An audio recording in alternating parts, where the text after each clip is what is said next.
The Land Transportation Franchising and Regulatory Board member Eileen Lizada says the transport body lost the accreditation papers of Grab and Uber. The LTFRB last year postponed the approval of the pending permit applications of Grab and Uber drivers. But Grab and Uber still allowed their undocumented drivers to go on the road.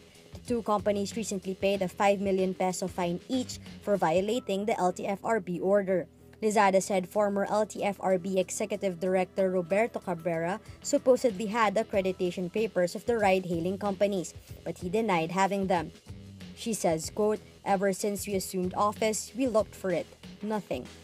The LTFRB and the two ride-hailing companies reached a compromise on the LTFRB's order that it would apprehend undocumented drivers starting July 26. Grab and Uber appealed the order. Pending the LTFRB's decision, their undocumented drivers can operate without fear of apprehension. Former LTFRB board member Ariel Inton says the supposed loss of the documents is both unlikely and easy to remedy. Inton says the LTFRB can ask Grab and Uber for new copies of the accreditation requirements if necessary.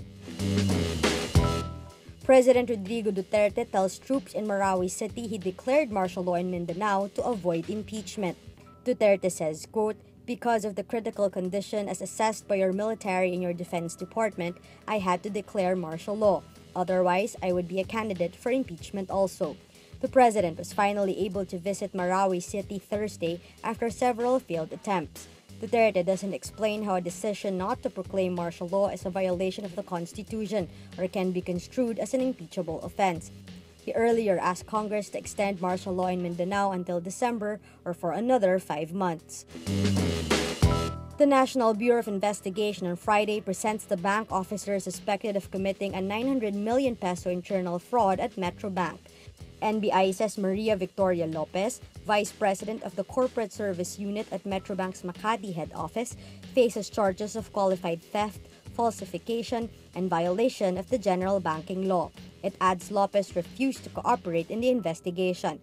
The Philippine Daily Inquirer earlier reported that Metrobank was hit by a case of internal fraud involving a bank officer who funneled at least 900 million pesos into a fictitious Universal Rubina Corporation account and then channeled the cash to other bank accounts. The amount involved could reach 2.5 billion pesos. The NBI says it's possible that the fraud was carried out over a long period of time. Lopez worked in Metrobank for over 30 years and received a monthly compensation of at least 250,000 pesos. NBI officials said Lopez was trusted by big clients. Alleged communist rebels kill a city police chief and 4 other cops in an ambush Friday in Guihulngan City, Negros Oriental. The military says a counselor and 2 other cops were wounded. The cops are on their way to Sitio Magtiid, Barangay Magsaysay, to rescue another counselor who was earlier ambushed by the New People's Army. The ambush comes 2 days after the NPI clashed with the security team of President Rodrigo Duterte in Aracan, North Cotabato. The clash angered Duterte, prompting him to declare he was canceling the peace process with the National Democratic Front. Linkin Park vocalist Chester Bennington is found dead Thursday in an apparent suicide. He was 41.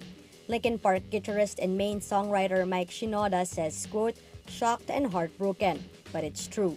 Linkin Park released a video for its latest single, Talking to Myself, just hours before his death. The song appears to take vantage point of Bennington's wife, Linda Ann Bentley, as she begs him to control his substance abuse. Bennington wrestled with alcohol and drugs since he was a pre-teenager as he coped with his parents' divorce. Bennington previously said a family friend abused him when he was 7 years old.